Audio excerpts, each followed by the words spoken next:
Good morning, everybody. Thanks so much for coming and hanging out with us this nice morning, fresh, cool air. It's been great. Some of you know we've been getting up at 5 every morning, or most every morning, to do F3, and we've thoroughly enjoyed that. But the last few mornings have been, it's like 26 degrees or something. It's a good test of your mettle to see if you're like, do I really want to get out there and work out? But I love being in fresh, cool air like that. Just something about it's just very, very invigorating. So a lot of fun. But loving the fresh, cool air this morning. We won't open any windows, I guess, today. We'll hold off on that. We'll have service outside next week. If you have your Bibles, we're in Genesis chapter 24 and verse number 18. Genesis 24 and verse 18. I hope everyone had an excellent Thanksgiving. I am incredibly grateful and so thankful for each and every one of you. Love keeping up with you and getting to know each of you better, and just very grateful you guys are in our lives and we consider it a tremendous blessing. And I hope you're looking forward to the holiday season. My constant holiday reminder, I am absolutely spoiled. I have great relationships with my parents, my in-laws. Love having them around and getting to do stuff with them. Love having my kiddos around and getting to do that kind of thing. But I never want to lose sight of the fact that for many, many people, the holidays are difficult and challenging. And so I ask you to put on your empathy goggles and look around at people around you that are going through difficult times. And if you're that person, feel free to raise a flag and be like, yo, that's me. Just come hang out at our house anytime you want to. Our house is open for the holidays. Love to have you and not be in that space. And if you need to get out and do something different on Christmas Day, we'll go roll Wayne's house. New Christmas tradition, reset the holiday. But whatever it is, just reach out for people. Look for people around you that are going through that. First Christmas without mom or dad or brother, sister or something, or the holidays are just generally like that for a lot of people. For me, I love them, and so I have to work hard to things like that. But I want to be aware of people that are around me that are struggling. So be thoughtful about that and prayerful about that. So, all right. Story-wise, kind of in the middle of a long story here, but we are trying to get our kid hitched. Trying to get our kids hitched. It's a real thing. And we've talked a little bit about this, and it's never an easy thing. Today we're going to reverse the roles a little bit and think about having our kids ready, right?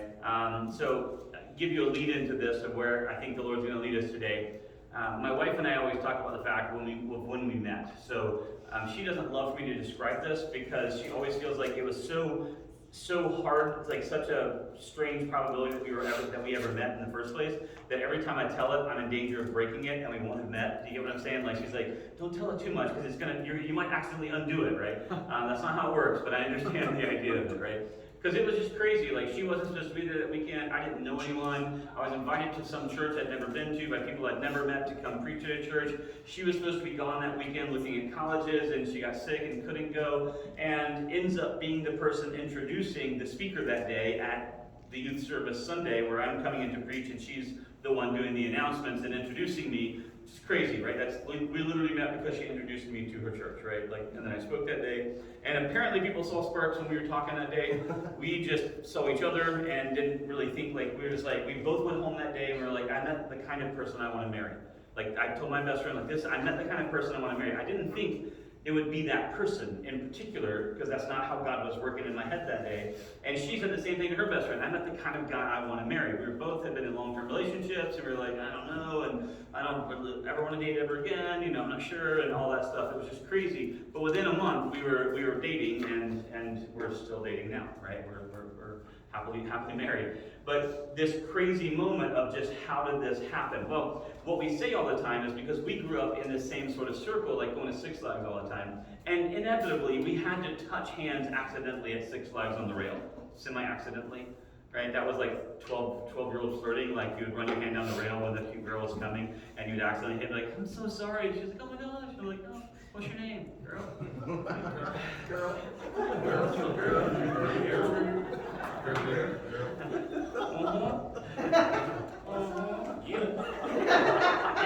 Anyway, that's the new thing. So anyway, we're just like, why didn't we meet there? Like, why didn't we meet when we were 15 and 16? Or why didn't we meet when we were 18 or whatever? Like, you know what I'm saying? Like, why didn't we, what is that? And here's what I always say. I said, I had to meet several people, not just for me, I had to meet people for me to know what I was looking for. What is it that checks the boxes in my soul because I don't know, I think I know, but it's not prioritized really well. Like, we tend to prioritize super pretty or super cute, right? Like, super high, that's a really high priority, and it turns out in the long run, that's not actually that high a priority for us, right? I mean, attractive, yes, but it doesn't necessarily have to be like worldly standard beautiful. It needs to be something that matches our soul, right? That you learn a little bit more about that. How important is it that they laugh at your jokes, right? Is that important? How important is it that we like certain things and we dislike certain things, right?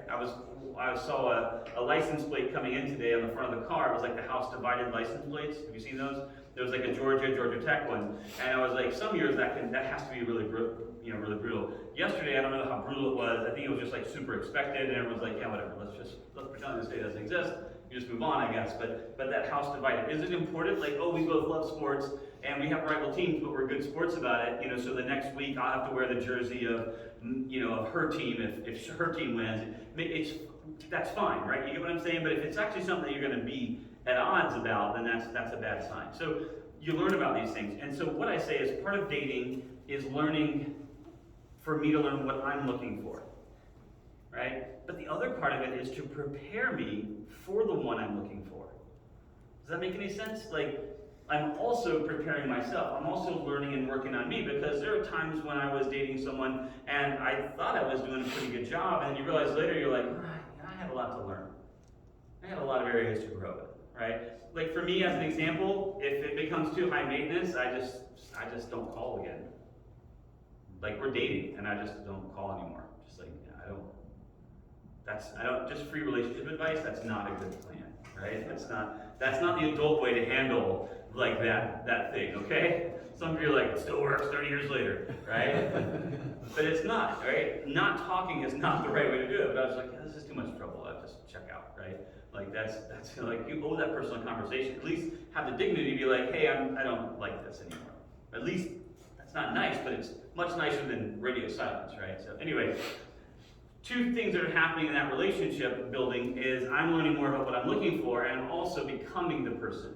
So that's a big thing that we say is, it wasn't about that we met, it was about who we were when we met, right? It was where we were in our lives, because if she hadn't been in a long-term relationship before that, same with me, then we would not have been ready to see each other at that moment and meet each other and be at the right space. Is that connecting with you at all?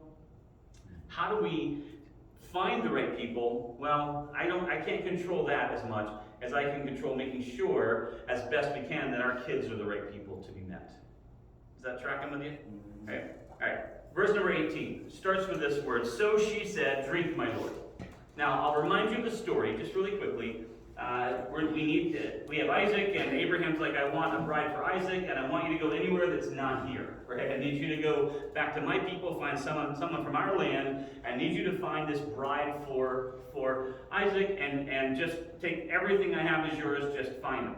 And I can't imagine what that pressure is like, right? That sort of matchmaking pressure, but there it is.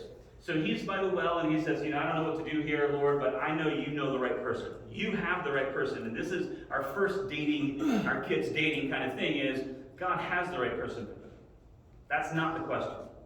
The only question is, how do we get them together, right? So God has a plan. That plan isn't for them to be miserable or unhappy, or to be like, hey, 6 marriages later, you'll finally find the right person, or whatever. It's not like that. That's not God's plan. Doesn't mean that God won't work in those situations, in spite of our best efforts to ruin our lives, right? God will keep working in our lives, but we keep accumulating scar tissue, right? That's the detritus of our relationship, in our heart, is we have the scar tissue in our hearts. So he says, all right, here's my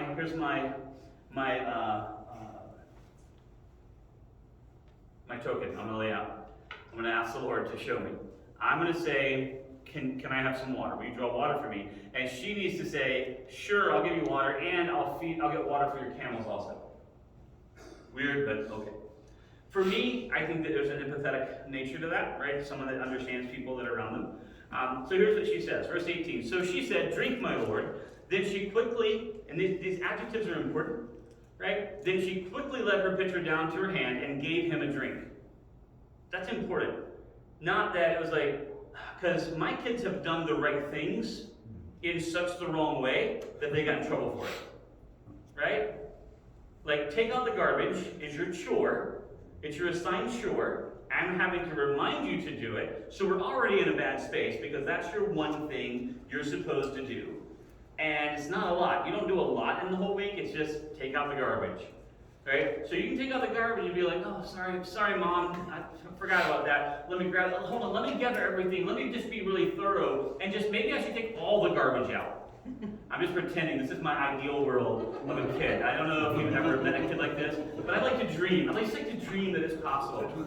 Sorry, Mother dearest. Let me check for all the garbage in the house. Let me run around the house and gather all of it. It's my world. And not say things like, well, that bag wasn't full. Yeah. I do like your mother dearest. Oh. Like, come on, man. Anyway, you can take out the garbage, like, okay, took out the garbage, or you do garbage, and you still, both ways, you took the garbage out. You accomplished the task. But one way is rewarded, and the other way is punished. Right? She wasn't just like eye roll, like, oh, another old man sitting by the well waiting for me to come along. Sure, old man, your hands broke? What's up, dude? Right? Eye roll, you can feel that teenage angst, right? Like, excuse me? Are you talking to me? Right? Like, talk to the other picture hand. Right? Like, what are you doing here? The Bible makes a point of saying she quickly, and in our words, immediately took the pitcher off of her head, right down to him and said, here, drink, right here. Yes, of course, right here. That word quickly is super important. Right? It's this immediate action. The kids were talking about a quote from one of their Bible instructors that said, if obedience isn't immediate, it isn't obedience. Right? It's not. Obedience is when you're asked, you do it. If you have to be asked multiple times, or it takes a long time to get you to do it, now it's not obedience, now it's compliance, right? You see the difference there? That's not obedience. It's like, it's eventually like, oh, whatever. Right? I'd rather do the thing than listen to you nag about it anymore. That is not obedience. Right? She quickly lets it down, and she said, I will draw water for your camels also until they have what? Finished drinking. Sometimes our kids go through these phases, and they're in that phase where they simply have no bottom to the well. Like, you just ate 3 hamburgers and 2 hot dogs and 1,264 tater tots. You cannot look at me and say, I'm still hungry. But then they're like, but I am. Right? They have phases where one of the girls will especially say to one of the boys, like, would you quit drinking so loudly? Which is a hilarious thing for them to say. But like the kids will get in that phase where they're drinking water, like, you know what I mean? They're like, oh, I just can't get enough. Right? I mean, like that's the epitome of sibling love right there. When you're like, they're drinking too loudly. What are you even talking about, right? And then you hear them, you're like, yeah, that is a little loud, kid. Quiet down. Camels are refilling. This is a long journey, and they're refilling. When camels are refilling, you're not talking about here's a cup of water or here's a couple of drops. You're talking about draw from the well, which is a laborious process, pour it out into a trough. They drink every last drop of it. You go back, you draw water again, which again, laborious process. You empty it until they have finished. Quickly, here's a sip for you. Finish. I'm going to keep doing this until your camels finish drinking. I don't know what you're looking for in an ideal candidate for your kid's spouse. But willful, loving, quick to respond, and thorough, those ought to be on your list. Do you see that? She was quick to respond, and she was thorough in what she's doing.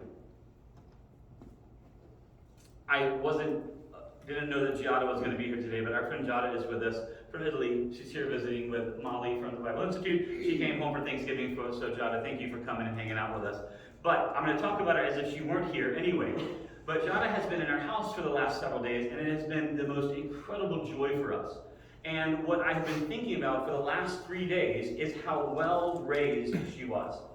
Because she's so quick to say, what can I do to help? Can I do this? Can I please do this? Just jumping in to insert herself, jumping into chores, jumping into helping out. She cooked an entire meal for, that's not fair. Cooked an entire meal in my world means like you warmed up, leftover pizza, or like you made mac and cheese or something. She actually prepared, like, I don't know what you call it, but she went to it started at the grocery store.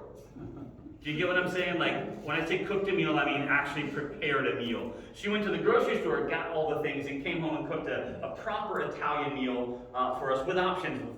For our picky kids, that was amazing, right? She did all that. She cooked a meal, even did all of those things. And my constant comment in that was that she's quick to help. She's thorough in helping. She's the last person out of the kitchen when it's time to clean the kitchen. She's the first person to get in there and do that. And my entire thought process of meeting Jada and hanging out with her is how well raised she is.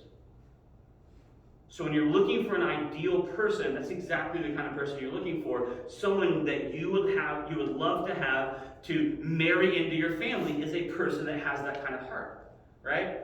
And I say this for 2 reasons. First is, you're helping your kids look, which they don't want, by the way. They don't want your help. They think they don't need your help. That's not true. They definitely need your help, but they don't want it at all. They don't want your interference. They don't want your input. Hardly. They just could you check box and move on, please? But let me just explain to you, right? They need it. Whether they want it or not, they need it. Figuring out how to help them without helping them or without annoying them, that's a fine art here. But the second part is, you know what my real job is? It's not to help them find the person. It's for me to help them become the person that person's looking for. I can't control Rebekah, but I can get Isaac ready. Right? I can't control Rebekah, or vice versa. I can't find Isaac for my daughter, but I can raise Rebekah correctly. Do you guys see that? Like, that's the part I can control. And it's amazing what happens when you pour into your children that way, right? There's a last little application here we're going to get to in just a second. But this is what she does. Verse number 21. And the man, wondering at her, remained silent so as to know whether the Lord had made his journey prosperous or not. That's like a pseudo King Jamesian way of being like, wow. Like this person, like it wasn't subtle. This person was like, oh yeah, 100%. I'll do this crazy thing you asked. I'll do it quickly and thoroughly. And that's just God showing off, right? This is just God. I say this all the time. We think God is so mysterious and hidden and quiet, and God is so busy showing off in our lives that you should just be wowed by it. You should just be wowed at how amazing God is in our lives, how incredible He is in our lives.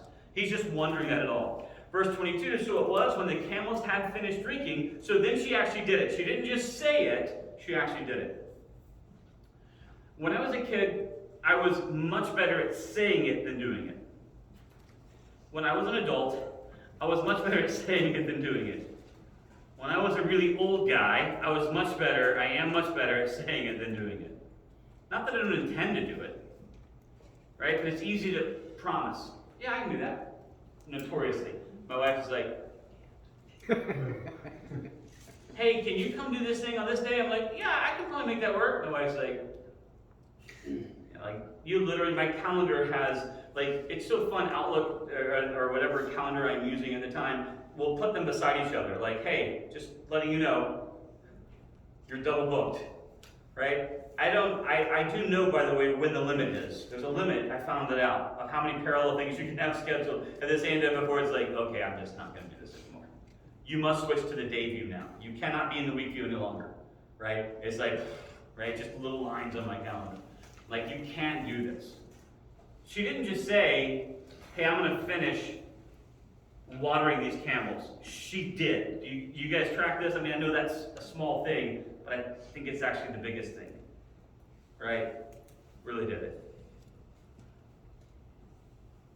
So when the camels finished drinking, the man took a golden nose ring weighing 1/2 shekel and 2 bracelets for her wrist weighing 10 shekels of gold and said, whose daughter are you? Tell me, please, is there room in your father's house for us to lodge? A little odd custom-wise for us. I need you to go with the fact that this isn't as creepy as it might sound. Because it sounds pretty creepy.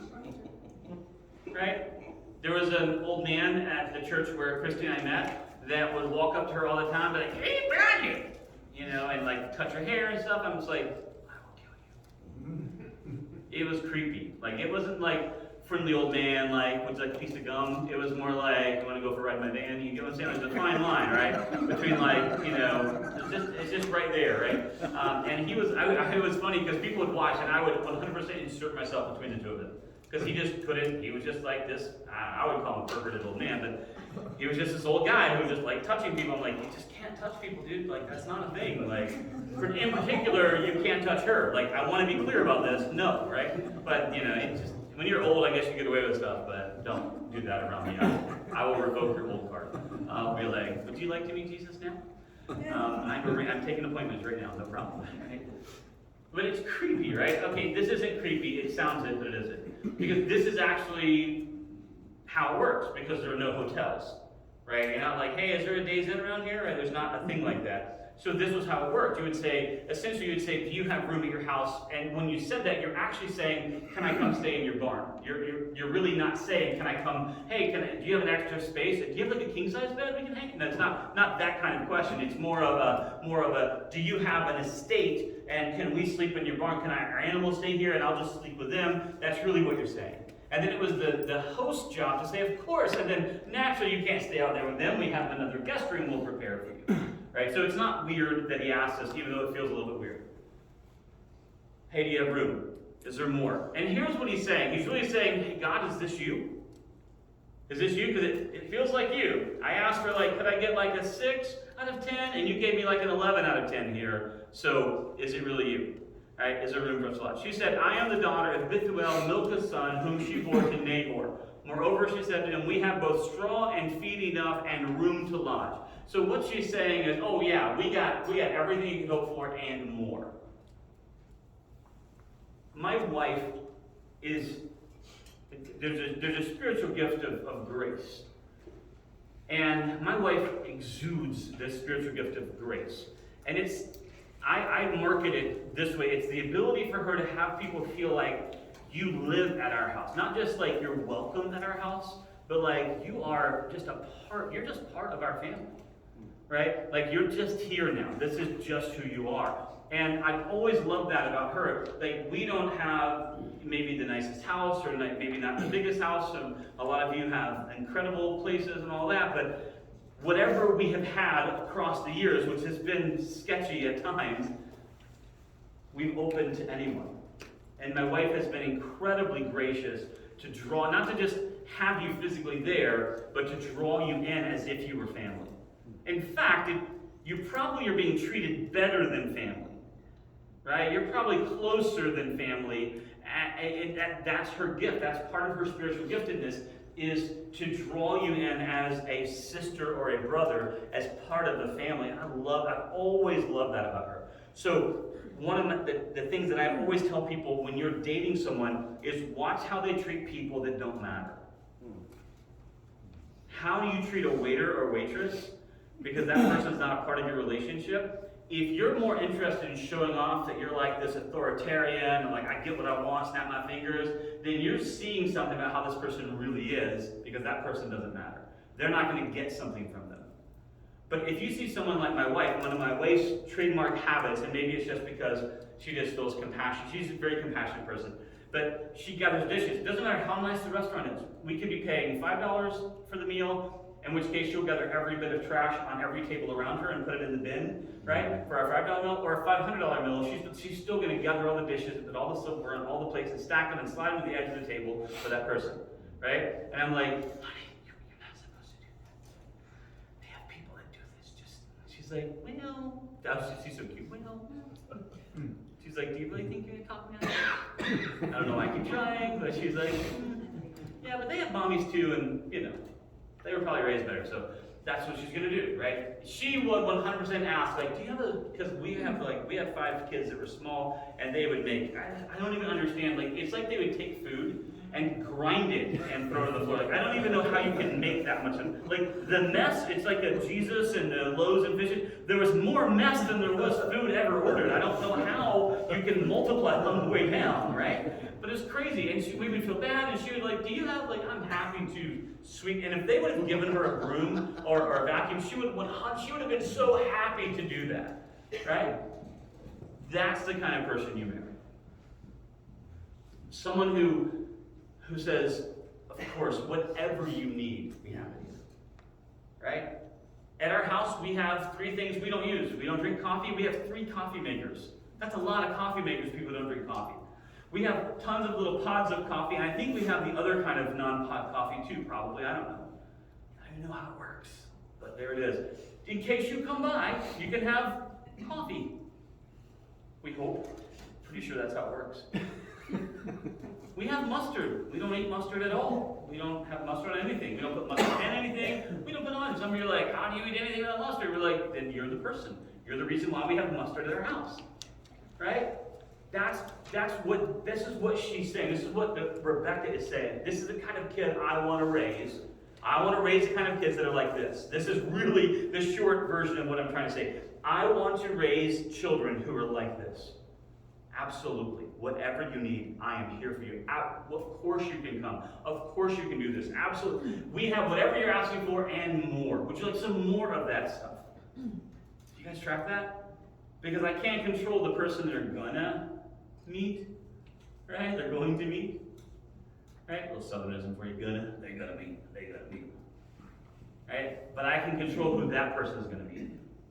To some degree, at least. How can I prepare them to be? I want to raise Rebekah's. Yeah, of course we have room. Which is crazy, right? Now she's going to go back to her house and be like, hey, yo, met a dude at the well, and he's like, we got a bunch of camels and wants to know if he can hang out here. So I said, sure, come on. What? Do what? What? It didn't hurt that she comes back with $100,000 worth of bling to be like, he's like, can we come? But as in dad mode, you're like, yeah, that's worse. Right? Like dad mode, you're like, okay, I was worried, now I'm super worried. Like, he can come, yeah, I can bury him anywhere in the backyard. That is no problem at all. Verse number 26 says this, then the man bowed down his head and he worshiped the Lord. He worshiped the Lord. How cool is that? Hey, God, thanks. God said, I got this. I already have the person for you. Right? And it wasn't like 7 days later, Rebekah came to the well. The reading of it is, he almost didn't even finish praying before she walked up. Now, I'm not trying to fictionalize this. I have no idea how many people came up. But the intent of the story, the clear reading of the story, didn't make it feel like it was a long wait. But then God answered in like triplicate, right? Like, here's what you asked for, and 10 times more. God is so good to us, amen? We have so much to be thankful for. We act like God is so mysterious and far away, and it's hard to interpret and understand. And God's just like, what if I just keep pouring blessings on you? What if I just keep dumping them in your lap? Then would you get it? Then would you understand? So, she has a brother, Laban, and I just want to read this really quickly. They see all this stuff. Laban says, yep, absolutely, we got it. Come on in. Laban's response when the man comes in, come in, O blessed of the Lord. Why do you stand outside? For I have prepared the house and a place for the camels. So in between the time that she runs back to get the house ready, Laban has gone out and quickly gotten the stalls ready for the camels, and he's gotten the room ready for him to stay in, and he's done all this, and then he's almost offended that the guy's standing outside of his house. What are you doing out there? Come on, get in this house right now. Right? You can hear this, right? Like, what are you doing out there? Get in this house right this minute. I have everything prepared. I like Laban too. These are some parents who've raised their kids well. Parents who raise their kids to think about people other than themselves. The default nature of all human beings is egocentrism. We are taught this from a young age. If I cry enough, I will get the thing I'm looking for, even before I can articulate the thing I want.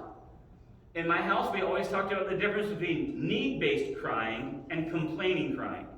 Need-based crying is you need one of the 3 things that babies need, And if I give you one of those three things, you stop crying, I can handle need-based crying. You don't have a good way to communicate. You can't be like, Big Mac, please. I get it, right? Got it. But if you cry and you get the thing, that's fine. But we're taught early on, like, wow, that's a way to get stuff. But complain crying, yeah, we don't do that. That's not okay. You don't get to just because like, well, I want my way. That's not gonna happen. And that works at any age, by the way, right? It's still the same thing. Even though they're like 22, I still hear the little kid crying at me, like really, you're gonna wham at me? No, that's not gonna work. Right? We're egocentric. We think we are the entire universe. We are our whole world. This is all we know.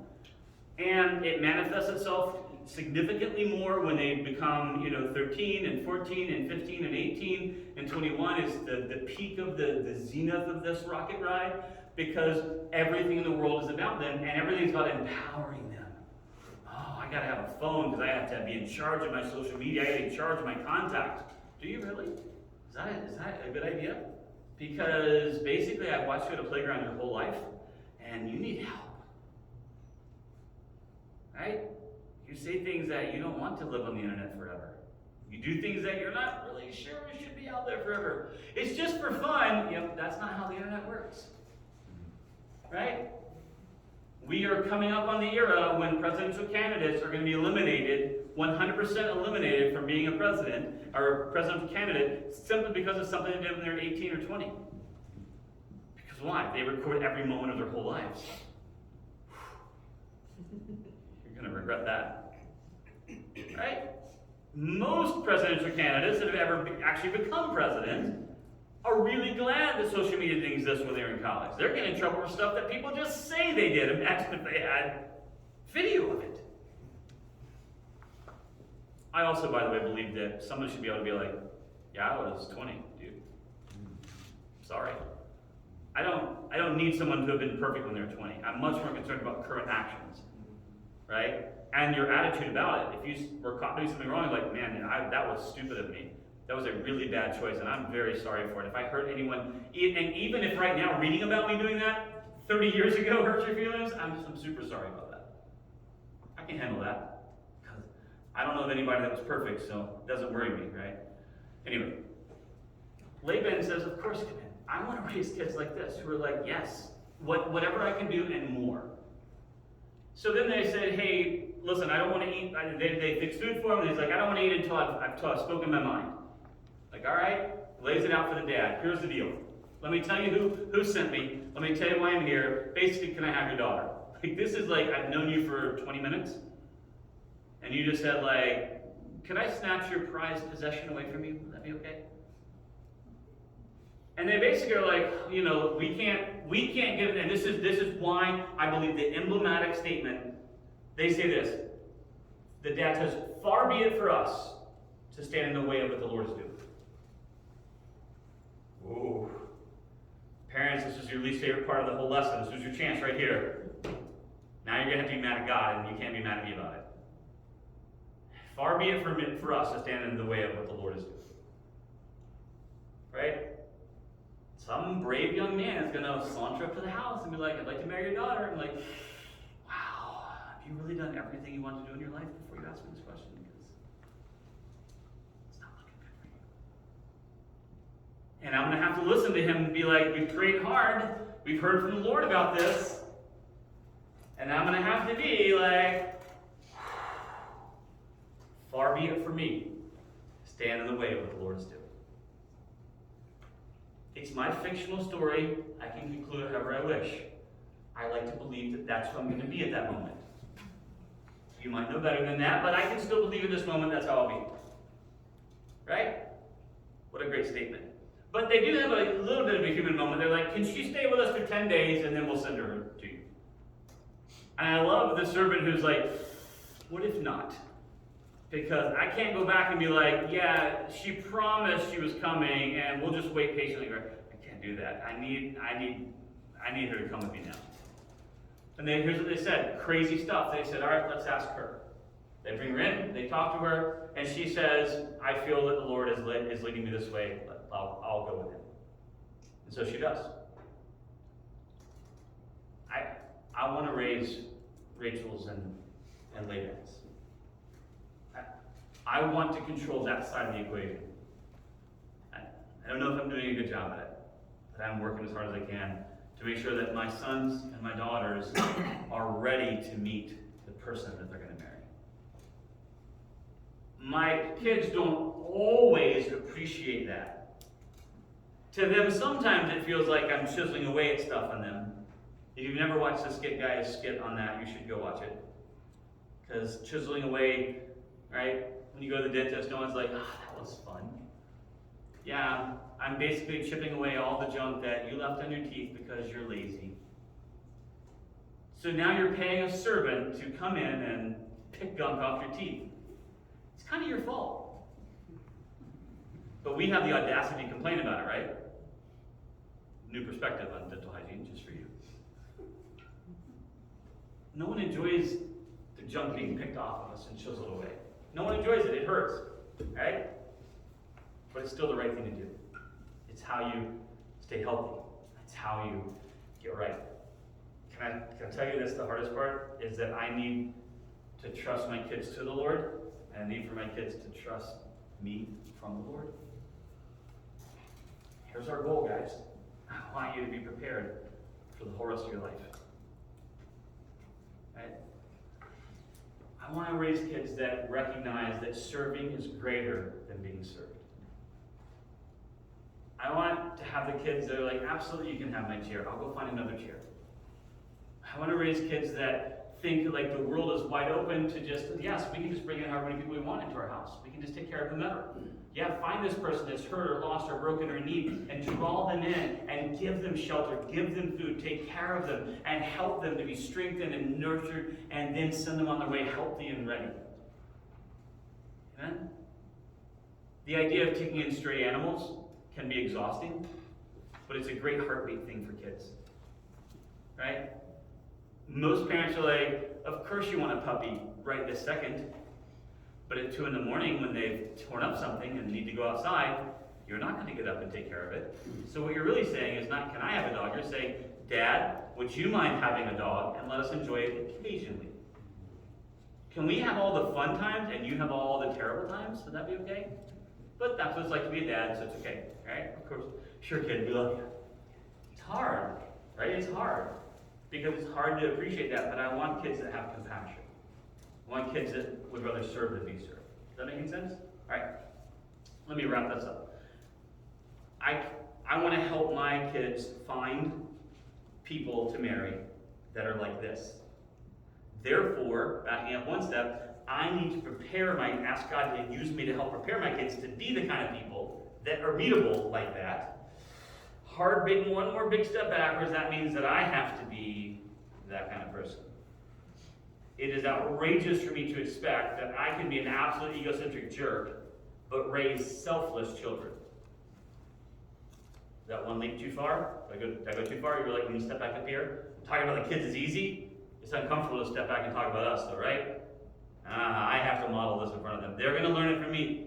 The old 1980s, don't do drugs, right? This is your brain. This is your brain on drugs, scrambled eggs. You guys remember that whole thing, right? Remember the kid who was smoking marijuana? Where did you learn to do this? I learned it from watching you, okay? Right? You guys remember this? This is the 80s, like, don't do drugs. You remember that? Like, it's the truth, right? People ask me all the time, summary statement, why parenting is so hard.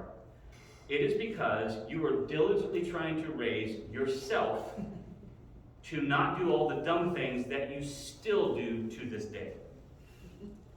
I am literally demanding of them, built like me, engineered like me, thinking like me, working and acting like me, to not be like me, even to this day. And I get continuously frustrated that they won't see the idiocy of being me, because I can see the idiocy of being me. I want them to not be that. Not your heads. This is why parenting is hard, right? I know some of you are like, well, we're perfect, so it's pretty easy. I'm like, I don't want to talk to you. But for the normal people here, that's the reality of it. I literally want my kids to never make any mistakes at all. And I made all the mistakes I wanted them to not make. I'm so good at helping them not make mistakes because I have exhausted all the mistakes that are possible. They don't listen to me. It's ironic, of course, because I can remember my dad saying the exact same things to me. And me going, look, oh, stupid dad didn't know anything. And then I do the dumb thing, and I go to my dad, I'm like, oh, I'm sorry. And my kids do the same thing. breaking out of the cycle. Because we keep making it about dad and about son and not about God. I can't do this in my strength. I can only ask God to pour through me. All right, let's pray. Heavenly Father, thanks for all you've given us. Thanks for this time. I pray, God, as we transition into our discussion time right now, God, that you'd open our hearts to just think about this. How is it that we can work to raise amazing, godly kids?